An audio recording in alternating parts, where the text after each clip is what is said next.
दोस्तों, विलुप्ति जन्म जितना ही रचनात्मक शब्द है। किसी प्राणी का विलुप्त हो जाना किसी नए प्रकार के माहौल या किसी बदलाव की ओर इशारा करता है।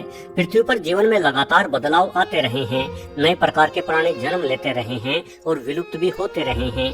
किंतु पिछली कुछ शताब्दियों में जीवों की विलुप्ति ने रॉकेट जैसी रफ्तार पकड़ी है, जिसका कारण है इंसानों का अतिक्रमण। मानवों के अतिक्रमण के चलते भारत से अनेकों प्राणी नष्ट हुए हैं, जिनमें से चीतों का जिक्र किया जाना सबसे महत्वपूर्ण है।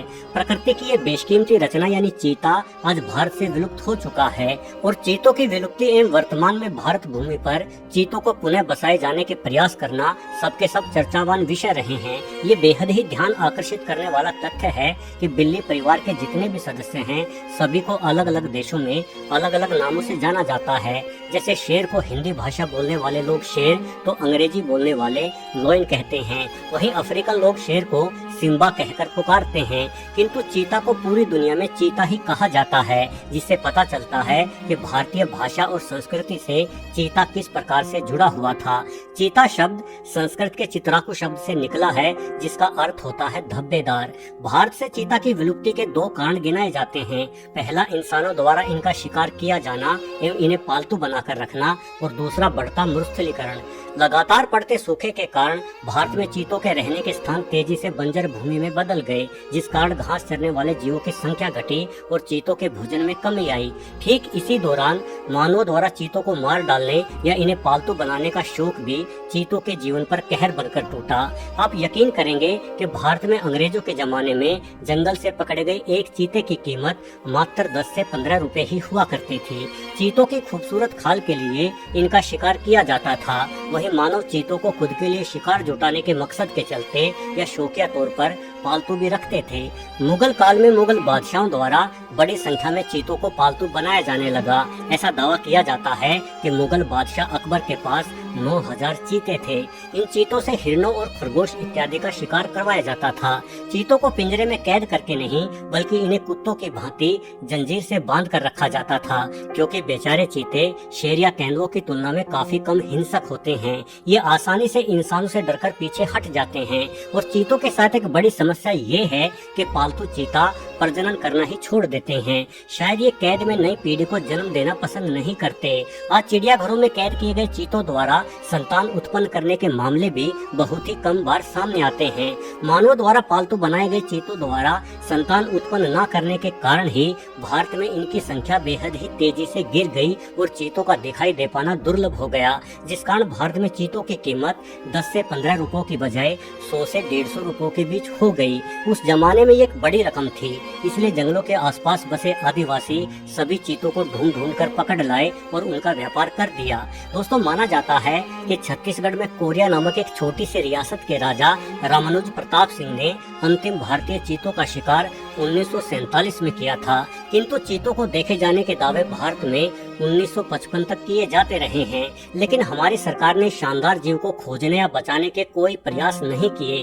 खैर, भारत से चीता विलुप्त हो गया और आज अफ्रीकी चीता को भारत में बसाए जाने की कोशिशें चल रही हैं। अफ्रीका में शेर चीतों के लिए एक बड़ा खतरा है। शेरों की बढ़ती संख्या के कारण आज अफ्रीका में चीते तेजी से घट रहे हैं, क्योंकि यदि कोई चीता शेरों की पकड़ में आ जाता है तो शेरों द्वारा उस चीते को तुरंत मार दिया जाता है। हालांकि जिस तरह से अफ्रीका में शेर चीतों के लिए बड़ा खतरा है, ठीक वैसे ही भारत में शेरों के साथ साथ बाघ भी चीतों को मार सकते हैं। भारत में चीतों को अफ्रीका से लाकर मध्य प्रदेश के कुनो पालपुर नेशनल पार्क में दोबारा बसाए जाने की बात चल रही है।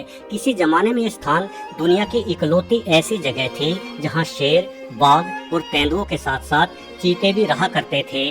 बड़ी बिल्लियों की इतनी सारी प्रजाति एक साथ और कहीं नहीं पाई जाती। वर्तमान में भी चीतों के लिए कुनो नेशनल पार्क आदर्श स्थान है, क्योंकि यहाँ से भारत में शेरों के इकलौते ठिकाने यानी गिर की दूरी करीब 1000 किलोमीटर है। वहीं मध्य प्रदेश में बाघ मुख्यतः कान्हा नेशनल पार्क में पाए जाते हैं, जिसकी दूरी कुनो पालपुर से लगभग 600 किलोमीटर है।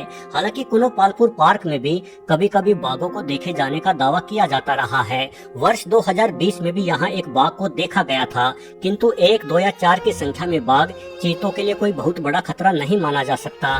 इस पार्क से बाघों का सबसे नजदीकी ठिकाना रणथंभौर नेशनल पार्क माना जाता है। ये स्थान कुनो नेशनल पार्क से जंगल के रास्ते करीब 100 किलोमीटर की दूरी पर ही पड़ता है। अगर यहाँ से कुछ बाघ कुनो नेशनल पार्क पहुंच जाते हैं तो वो बाघ चीतों के लिए बड़ा खतरा बन सकते हैं। किंतु यदि चीता भारत में बसाया गया तो आने वाले भविष्य में उन्हें बाघों की बजाय भारत में भी अफ्रीका की भांति शेरों से ही अधिक खतरा रहेगा। दरअसल चीता और शेर दोनों ही घने जंगलों की बजाय खुले मैदानों में रहना पसंद करते हैं। अभी तक भारत में गुजरात के गिर में ही शेर मौजूद हैं। भारत में लुप्त होते जा रहे शेर को बचाने के लिए पिछले कुछ दशकों में बेहतरीन प्रयास हुए हैं, जिस कारण गिर में शेरों की संख्या में लगातार वृद्धि होती देखी जा रही है और ये माना जा रहा है कि गिर के मैदान शेरों की बढ़ती संख्या के लिए छोटे पड़ रहे हैं। इसलिए आने वाले भविष्य में शेरों को भी किसी अन्य स्थान पर बसाए जाने की आवश्यकता पड़ने वाली है और किसी दूसरे स्थान के नाम पर उसी कुनो पालपुर नेशनल पार्क का नाम सबसे पहले सामने रखा जाता है, जहां चीतों को लाया जाना है। यानी अफ्रीका की ही तरह आने वाले भविष्य में भारत में भी शेरों और चीतों के बीच जंग शुरू हो सकती है। किंतु फिलहाल के लिए देखा जाए तो मध्य प्रदेश का ये कुनो पालपुर नेशनल पार्क चीतों को बसाए जाने के लिहाज से सर्वोत्तम स्थान है। यहाँ चिंकारा और अन्य प्रकार के हिरण बहुत बड़ी संख्या में पाए जाते हैं, जिन्हें चीता आसानी से अपना शिकार बना सकता है। अब तक किए गए आकलनों के अनुसार कुनो पालपुर नेशनल पार्क में प्रति स्क्वायर किलोमीटर 23 से ज्यादा हिरणों की मौजूदगी है। यानी यहाँ चीतों को भोजन संबंधी कोई समस्या नहीं आने वाली। यदि यहाँ रखे गए चीतों की संख्या बढ़ाने में सफलता मिलती है तो भविष्य में राजस्थान के जोधपुर एवं जैसलमेर के मैदानों में भी चीते छोड़े जा सकते हैं, जहाँ काले हिरण अच्छी खासी तादाद में पाए जाते हैं। इन सब के अलावा भारत में चीतों के लिए कोरिया नामक स्थान भी पूर्णतः अनुकूलित है। यहीं से भारत के अंतिम चीतों का शिकार किया गया था। मध्य प्रदेश का बंटवारा होने के कारण वर्तमान में कोरिया छत्तीसगढ़ राज्य में आता है। यहाँ लंबे मैदान और छोटी घास की झाड़ियों की भरमार है। इन खुले मैदानों में चीता अपनी फर्राटेदार रफ्तार हासिल करते हुए आसानी से शिकार कर सकता है। दोस्तों, कुल मिलाकर भारत में चीते तेज गति से फल फूल सकते हैं, किंतु भारत में चीतों को वापस बसाए जाने के मामले में हमारे प्रशासन और वन्य अधिकारियों का रवैया बेहद ही ढुलमुल रहा है। हमारे प्रयास कितने ढीले हैं, इस बात का अंदाजा आप इसी से लगा सकते हैं कि भारत में चीतों को वापस बसाने के दावे 1970 से चले आ रहे हैं। हमें 50 साल से अधिक समय हो गया, किंतु बात हवाई किलो से आगे नहीं बढ़ पाई। शुरुआत में भारत सरकार ने ईरान से चीते लाने का दावा किया, क्योंकि ईरान और भारत में पाए जाने वाले चीते एक ही समान थे। किंतु जब तक भारत सरकार का दावा कोशिशों में बदलता, तब तक ईरान ने ही अपना इरादा बदल दिया और अपने देश में चीतों की संख्या कम होने का हवाला देते हुए भारत को चीता देने से मना कर दिया। ऐसे में हमने अफ्रीकी चीते को भारत में लाने की कोशिशें शुरू कर दी और ये कोशिशें आज तक जारी हैं। नामीबिया ने पिछले वर्ष नवंबर में भारत को चीते देने का वादा किया था, किंतु कोविड के कारण ये मामला अधर में ही लटका रह गया। उम्मीद है कि चीते जल्द ही भारत में लाए जाएंगे। पिछले वर्ष अफ्रीका से आए वन्य जीवों के जानकारों ने भी भारतीय मैदानों का निरीक्षण कर ये कहा है कि भारत के मैदान चीतों के रहने के मामले में अफ्रीका से भी कहीं अधिक उपयुक्त हैं।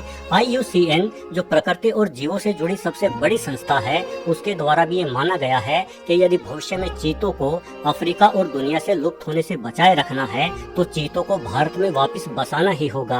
अब देखते हैं कि भारत सरकार कब तक चीतों को वापस भारत लाकर इस भारत भूमि को फिर से चीतों से सुसज्जित करती है। वीडियो देखने के लिए आपका बहुत बहुत धन्यवाद।